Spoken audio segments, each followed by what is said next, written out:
जय गुरु जी। संगत जी, सत्संग को अंत तक जरूर सुनिए। सत्संग सुनने से हम सदैव गुरु जी को अपने पास पाते हैं और गुरु जी सदैव हमारे आसपास ही रहते हैं।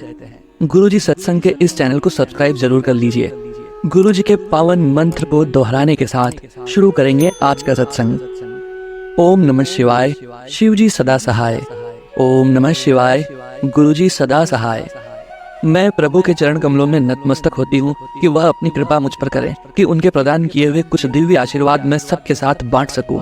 बचपन से मैंने रविवार सुबह दिखाए जाने वाले महाभारत और श्री कृष्णा धारावाहिकों के माध्यम से भगवान को समझा था। जैसे श्री कृष्णा ने पांडवों को हर कदम पर मार्गदर्शन किया और अपने भक्तों के कल्याण के लिए लीलाएं सुनियोजित की, वह मुझे बहुत आकर्षक लगता। समय के साथ भगवान के दर्शन पाने की अभिलाषा बढ़ती गई और अनजाने ही में एक दिन मुझे गुरु जी के दरबार का बुलावा आया। मैंने बाद में समझा कि मेरी प्रार्थना स्वीकार की गई थी। गुरु जी के दरबार जाना एक ऐसी यात्रा थी जिसने मुझे एक बिल्कुल ही अलग आकर्षक दुनिया में पहुंचा दिया था। संतोष से परिपूर्ण, क्षणभंगुर वस्तुओं से दूर ले जाते हुए और चिंताओं को कहीं लुप्त करते हुए पूरी तरह से हितकारी। मुझे गुरु जी को सुनने का या बात करने का सुअवसर नहीं प्राप्त हुआ था, परंतु अनजाने में उनका अनुसरण कर रही थी। जल्द ही मुझे ज्ञात हुआ कि मैं उनकी अनुयायी हो गई थी। तब से जीवन गुरु जी के साथ संजो के रखने वाला एक आशीर्वाद बन गया है, जिसमें तन, मन और अंतरात्मा उनके संरक्षण में हर पल उत्साह में है। हमारे सबसे अच्छे मित्र या रक्षक की तरह गुरु जी हमारी छोटी से छोटी इच्छा का भी ध्यान रखते हैं। आवश्यकता केवल इतनी है कि हम इसे समझें और माने कि हमारे जीवन में एक दिव्य शक्ति है और उन्हें निष्ठा पूर्वक समर्पण करें। 13 फरवरी 2006 को हमें बड़े मंदिर जाने का मौका मिला। उस दिन मेन हॉल में रखी हुई शिव जी की मूर्ति में हमने प्रत्यक्ष बदलाव देखे। दाहिने आंख और निचला होंठ अगाड़ी में बढ़ गए थे और शिव जी बड़े मनमोहक ढंग से मुस्कुरा रहे थे। क्योंकि उस दिन मेरे पास मोबाइल था, मैंने कुछ तस्वीरें ले ली। वह तस्वीरें मेरे फोन में ही रहीं और एक अद्भुत रात को मैंने वह दोबारा देखी। 1 महीने बाद 20 मार्च को सोमवार के दिन हम बड़े मंदिर सेवा और दर्शन के लिए गए। वह बहुत ही अच्छा दिन था और आशीर्वाद के रूप में हमें बहुत सारा प्रसाद और सत्संग मिले। रात को करीब 8 बजे घर जाने के लिए कहा गया। मैं बाहर शिव जी की मूर्ति के पास खड़ी थी जब हमारा ध्यान उस मूर्ति के होंठों के बीच एक महीन दांतों की लकीर के पास गया, जो वैसे नहीं नजर आती थी। हम भौचक के रह गए। जब हम जाने लगे, किसी ने हमें बताया कि बाद में रात को गुरुजी आने वाले थे। हम बहुत खुश हुए, परंतु हमें जाना पड़ा। यद्यपि हम चले गए, हमारा मन बड़े मंदिर में ही था। रात का समय था, पर मैं अभी सोच रही थी कि वहाँ क्या हो रहा होगा। रात के 1 बज गए और मैं जागी हुई थी। बिना कुछ सोचे मैंने अपना मोबाइल निकाला और फरवरी में ली गई शिव की मूर्ति की तस्वीर खोली और उनके चेहरे पर अपना ध्यान केंद्रित किया। अचानक मुझे गुरुजी की आवाज सुनाई दी, चल देख क्या होता है। मैं शिवजी के केश देख रही थी जिनमें गंगा नदी का बसेरा है। 5 मिनट बीत गए लेकिन कुछ नहीं हुआ। जैसे मैंने उनके चेहरे की ओर देखा, मैं यह देखकर आश्चर्यचकित रह गई कि आधा चेहरा लाल हो गया था और कंठ के पास तांबे के रंग का सा धब्बा बन गया था। मैं बहुत डर गई। मेरे दिल की धड़कन तेज हो गई और मैं अपने बिस्तर पर उठकर बैठ गई। गुरुजी ने मुझे आश्वासन दिया कि कुछ नहीं होगा और मैं तस्वीर देखती रहूं। उनकी आज्ञा अनुसार मैं उस अंधेरे कमरे में उसी मुद्रा में रही, यहाँ तक कि मैंने अपना चश्मा भी नहीं पहना।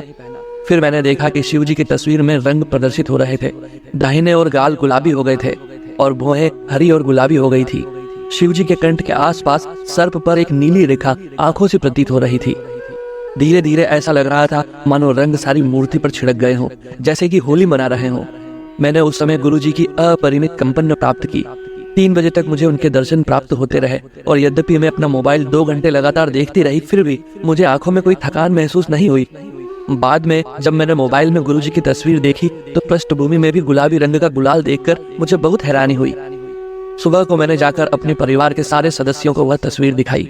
उसी हफ्ते में अपना मोबाइल खास तौर पर एम्पायर स्टेट ले गई ताकि संगत भी दर्शन कर सके।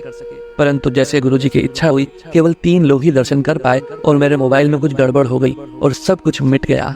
यद्यपि हमने उस साल होली नहीं मनाई, गुरुजी ने उसे मेरे लिए सबसे यादगार बना दिया। ऐसे चमत्कारी दर्शन के लिए मैं गुरुजी का धन्यवाद करती हूँ। 2006 में लोहरी के दिन गुरुजी ने अपने हाथों से अनुयायियों को प्रसाद बांटा, मूंगफली, मिश्री और इलायची।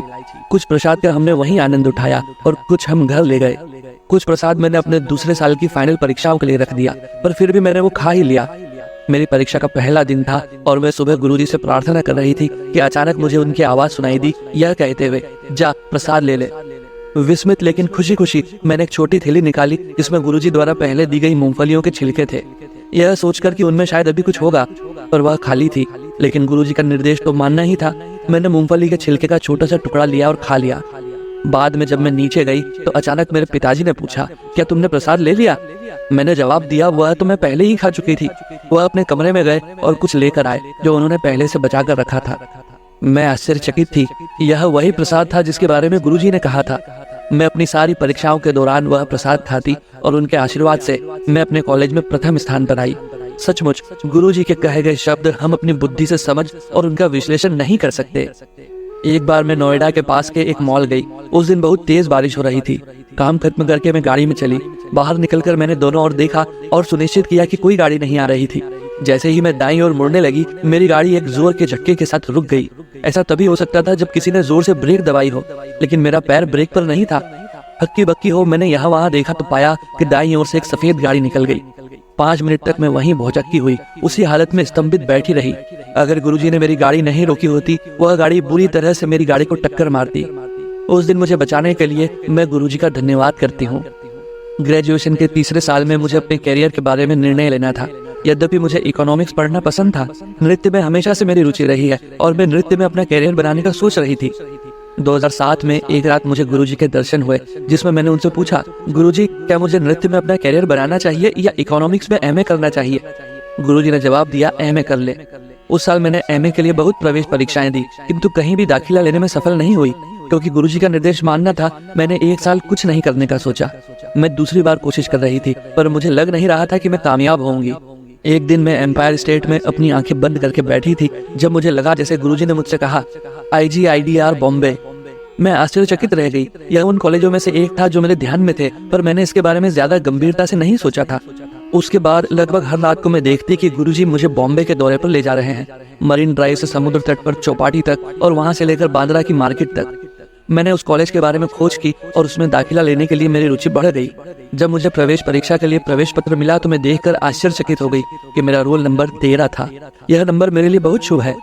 मेरी परीक्षा का केंद्र शिव मॉडर्न स्कूल था और मेरी परीक्षा 27 अप्रैल को थी, जिस दिन डुगरी धाम में गुरुजी का भोग का आयोजन किया गया था। परीक्षा के दिन सफल होने और अपेक्षाओं पर खरे उतरने के दबाव के कारण मैं घबरा गई। जब मैं परीक्षा में बैठी तो मैंने गुरुजी की तस्वीर निकाली और अपने सामने रख दी। परीक्षा शुरू होने से बिल्कुल पहले मुझे गुरुजी के माथे पर ओम के दर्शन हुए। इससे मैं चिंता मुक्त हो गई। मैं अपने साथ एक पेन भी लाई थी जिस पर गुरुजी की तस्वीर थी, जो मैंने सामने ही रखा हुआ था। अचानक निरीक्षक आई और उसने पूछा कि क्या वो पेन वह इस्तेमाल कर सकती है, क्योंकि उसके पास पेन नहीं था। मैंने उन्हें दे दिया। यद्यपि मुझे हैरानी हुई कि निरीक्षक बिना पेन के आई थी। उसने मेरे सहित सभी के उत्तर पत्र पर उसी पेन से हस्ताक्षर किए और मुझे ऐसा महसूस हुआ मानो गुरुजी मुझे अपनी उपस्थिति का आश्वासन दे रहे थे। परीक्षा में 130 सवाल थे और हर अनुभाग में व्यक्तिगत रूप से उत्तीर्ण करना था। 2 अनुभाग में उत्तीर्ण कर लूंगी इसका तो मुझे पूरा विश्वास था, किंतु अंग्रेजी का भाग बहुत कठिन था। मैंने अपना पेन नीचे रख दिया और खुद को कहा कि इसमें दाखिला के बारे में तो मैं भूल ही जाऊं। अचानक गुरुजी ने मेरे हृदय में एक सोच डाली। मैं महीनों तक इसमें दाखिला पाने और बॉम्बे आने के लिए इतने जोश से भरी हुई थी, ऐसे आखिरी पल में कैसे हिम्मत हार सकती थी। मैंने खुद को संभाला और 110 सवाल हल किए। यद्यपि उसी साल से नकारात्मक अंकन होने वाला था। जब परिणाम आया, साक्षात्कार के लिए पूरे देश से 110 विद्यार्थी चुने गए। मेरा नाम 7वें स्थान पर था और तो और मेरा साक्षात्कार 7 जुलाई को होना था, जो गुरुजी का जन्म दिवस है।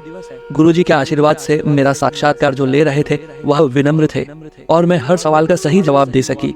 बहुत विद्यार्थी थे जो मुझसे ज्यादा होशियार थे, परंतु उनके इंटरव्यू लेने वाले बहुत कठोर थे और वे विद्यार्थी हताश हुए।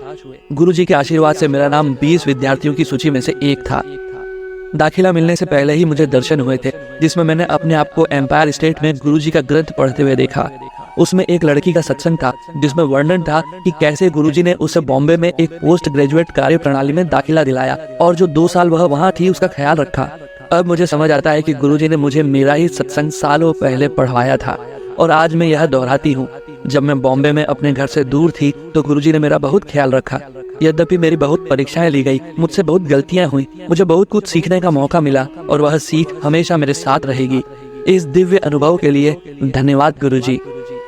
दिसंबर 2011 से मैं दिल्ली में एक सरकारी संस्था में काम कर रही थी, पर मैं खुश नहीं थी। मेरा वेतन बहुत कम था और काम भी मेरी क्षमता से बहुत कम था। मैं नौकरी बदलने के लिए बहुत उग्र थी, पर कई महीनों की खोज के बाद भी मुझे कहीं से भी बुलावा नहीं आया। इसी बीच हमारी टीम में बहुत समस्याएं उत्पन्न हुई और इसके कारण मैं नौकरी छोड़ने के बारे में सोच रही थी। मैं बहुत कठिन समय से गुजर रही थी। तब एक दिन गुरुजी ने मुझे दर्शन दिए। मैंने देखा कि मैं गुरुजी के सिंहासन तक चलकर जा रही हूँ। उनके हाथों से प्रसाद लेती हूँ और व्याकुल होकर पूछती हूँ, गुरुजी मैं नौकरी छोड़ दूँ? गुरुजी जवाब देते हैं, मुझे एक बात बताओ, समझ बड़ी या समय बड़ा? मैंने कहा, गुरुजी समझ। नहीं गुरुजी, समय। गुरुजी चुप रहे। संदेश स्पष्ट था। कोई आवश्यकता नहीं थी कि मैं अपना दिमाग लगाऊं और व्यर्थ ही कोई मानसिक दबाव लूं। हम जितना समझ सकते हैं समय का चक्र उससे कहीं ज्यादा शक्तिशाली होता है और समय के साथ सब कुछ अपने आप ठीक हो जाएगा। जल्द ही एक दूसरी सरकारी संस्था में नौकरी के लिए मैंने एक विज्ञापन देखा। मैंने उस नौकरी के लिए आवेदन भेजा और मुझे इंटरव्यू के लिए बुलावा आया। उस नौकरी के लिए 15 लोग आए थे, लेकिन गुरुजी की कृपा से मुझे नौकरी मिली और वो भी अच्छे वेतन के साथ। यद्यपि इस नौकरी को पाने की कोशिश में मैंने बहुत उतार और चढ़ाव देखे। गुरुजी का आश्रय और आशीर्वाद सदा मेरे साथ रहा है। यद्यपि मैंने बहुत मेहनत की, मैं विश्वस्त नहीं थी कि मेरा 1 साल का कॉन्ट्रैक्ट आगे बढ़ेगा कि नहीं, परंतु चूंकि गुरुजी मेरे साथ थे, मेरे खिलाफ कोई खड़ा नहीं हो सका और मेरा कॉन्ट्रैक्ट आगे बढ़ा दिया गया। एक बार गुरुजी ने मुझे दर्शन दिए जब उन्होंने कहा, खुश रहना है तो दान करो, न्याय चाहिए तो भगवान को याद करो। हकीकत में इस कलयुग में खुशी और न्याय पाना बहुत कठिन है और गुरुजी ने हमारा मार्गदर्शन किया है। हम सब कितने भाग्यवान हैं। इस कलयुग में हम स्वयं भगवान शिव के दिव्य संरक्षण में हैं, जो हमें सांसारिक भौतिकवाद और झूठे भ्रमों के दलदलों से उबारते हैं। हम भाग्यवान हैं कि हमें इतने लाड़ प्यार से भरा जीवन मिला है। हमें भगवान शिव के चरण कमलों में बैठने को मिलता है, दिव्य और पवित्र लंगर खाने को मिलता है, मंदिर में सेवा करके अपने पाप धोने को मिलता है और हर पल हमें गुरु जी का संरक्षण और मार्गदर्शन उपलब्ध है और वह बिना कुछ कहे हमारे आने वाले कष्ट दूर कर देते हैं। इस कलयुग में कहाँ इतना निर्मल प्रेम और आनंद कोई प्रदान करता है। मेरा यह मानना है कि अब हम साधारण मानव नहीं हैं, हम गुरु जी की संगत हैं। जैसे भगवान शिव ने शिव पुराण में बड़े सुंदर ढंग से आख्यान किया है, जैसे सूरज प्रकृति में सब पौधों को समान रूप से बढ़ने के लिए अपनी किरणों के द्वारा प्रोत्साहित करता है, परंतु कुछ फूल खिलते हैं और कुछ नहीं। यह केवल उनके भिन्न भिन्न स्वभाव की वजह से है। उसी तरह गुरु जी ने मानव रूप में अवतार लिया, हमें सांसारिक अर्जनशीलता से ऊपर उठाने के लिए और हमारी अंतरात्मा को शुद्ध करने के लिए। हम यह कितना कर पाते हैं वह पूरी तरह से हम पर निर्भर करता है। हमें गुरु जी की दिव्य चरण पादुका से प्रेरणा लेनी चाहिए, क्योंकि इतनी सरलता से किसी ने गुरु जी का कहा नहीं माना जितना उनकी पादुका ने। वह गुरु जी के दिव्य चरण सुशोभित करती और जहाँ गुरु जी चाहते वहाँ उनके साथ जाती, बिना कोई सवाल किए। क्या हम गुरु जी के दिव्य प्रेम का प्रतिफल संपूर्ण समर्पण करके नहीं दे सकते?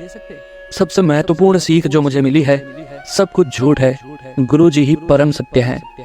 जय गुरु जी।